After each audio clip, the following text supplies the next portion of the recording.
आपने भूत की कहानी तो अपने जीवन में कभी न कभी सुनी होगी और आपको भूत की हवेली की कहानियां भी सुनी होगी। ऐसी ही आज भूत की कहानी हम आपके लिए लाए हैं। आइए कहानी की ओर बढ़ते हैं। यह कहानी राजस्थान के कोटा शहर की एक भूतिया हवेली की है। इस हवेली का निर्माण राजा महाराजा के समय में हुआ था, लेकिन पिछले 18 साल से आज तक इस हवेली में कोई रहने नहीं आया।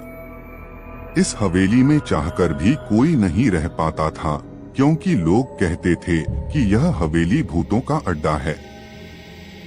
जब अजीत सिंह को इस हवेली के बारे में पता चला तो उन्होंने फैसला किया कि वह यह राज जानते रहेंगे कि लोग इस हवेली में क्यों नहीं रह पा रहे हैं। उन्होंने दृढ़ इच्छा शक्ति से हवेली में रहने की पूरी तैयारी कर ली। जब वह हवेली के अंदर जाने के लिए आगे बढ़ा तो किसी अनजान व्यक्ति ने उसे दरवाजे पर रोक लिया और पास जाकर कहो, तुम कौन हो और कहां जा रहे हो? उन्होंने अजीत सिंह का जवाब देने की बजाय सामने सवाल किया, क्या मैं जान सकता हूं आप कौन हैं? मेरा नाम अर्जुन सिंह है और मैं पास में ही रहता हूं। अजीत सिंह ने कहा, ओह ठीक है, मैंने सुना है कि यह एक प्रेतवाधित हवेली है और यहाँ कोई नहीं आ सकता, इसलिए मैंने इस हवेली में एक दिन रुकने का फैसला किया है। अर्जुन सिंह ने कहा, हाँ, आपने सही सुना और तुम भी अंदर मत जाओ। अगर तुम मुझ पर विश्वास करते हो तो तुम भी वापस जाओ, यहाँ बहुत खतरा है।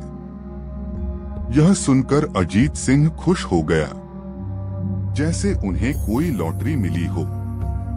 उसकी खुशी देखकर अर्जुन ने कहा, तुम खुश क्यों हो रहे हो?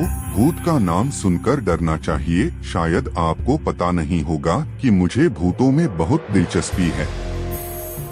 अगर इस हवेली में कोई भूत है तो मैं जरूर अंदर जाकर सारी सच्चाई का पता लगाऊंगा। इतना कहकर अजीत सिंह उस हवेली में चला गया। अंदर जाकर अजीत ने अपना बैग किनारे रख दिया और हवेली के चारों ओर देखने लगा। सभी कमरों का भी मुआयना किया। बाद में वह ड्राइंग रूम में आया और सोफे पर बैठ गया। वहां बैठकर उसने 2-4 पेग शराब भी पी ली।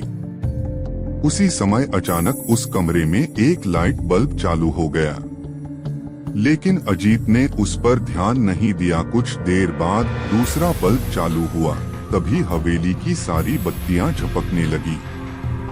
यह सब देखकर अजीत अपनी जगह पर खड़ा हो गया और पूरी तरह होश में आ गया।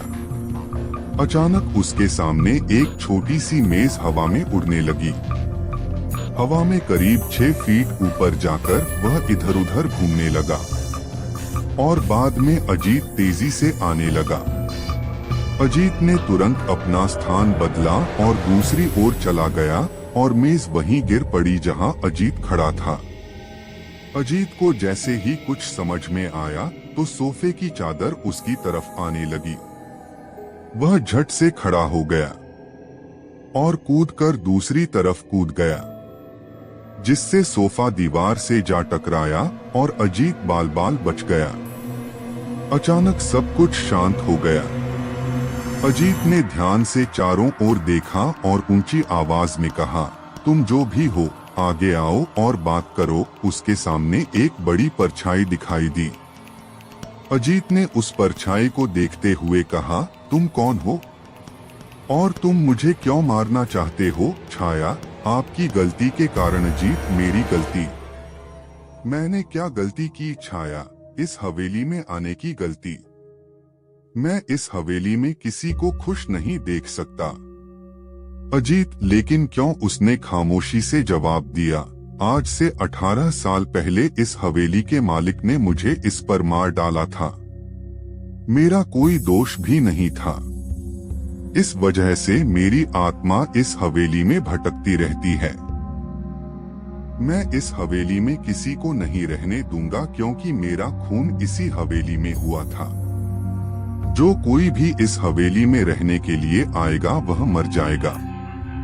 अजित ने कहा, मैं तुम्हें तुम्हारे असली रूप में देखना चाहता हूँ। इससे पहले कि मैं तुम्हें मार दूं, मैं तुम्हारी यह इच्छा पूरी कर दूंगा। और उस गिरावट ने एक भयानक मध्यवर्ती रूप ले लिया।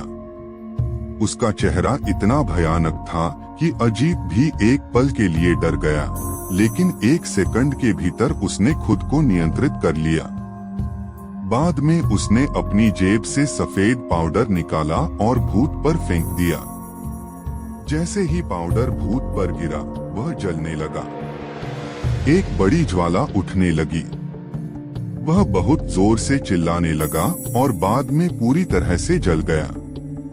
उसके बाद अजीत ने चैन की सांस ली और वहीं सो गया। अगले दिन अजीत को हवेली से सुरक्षित बाहर निकलते देख अर्जुन हैरान रह गया। अर्जुन ने अजीत से पूछा, तुम जीवित कैसे हो? जब अजीत ने अर्जुन को बीती रात हुई घटना के बारे में बताया और कहा कि अब यह हवेली भूतिया हवेली नहीं रही। दोस्तों, आपको यह कहानी कैसी लगी? कोटा, राजस्थान की भूतिया हवेली हमें कमेंट करके जरूर बताएं। मुझे आशा है कि आपको यह भूतिया कहानी अच्छी लगी होगी। आपको ये कहानी कैसी लगी हमें कमेंट करके जरूर बताएं।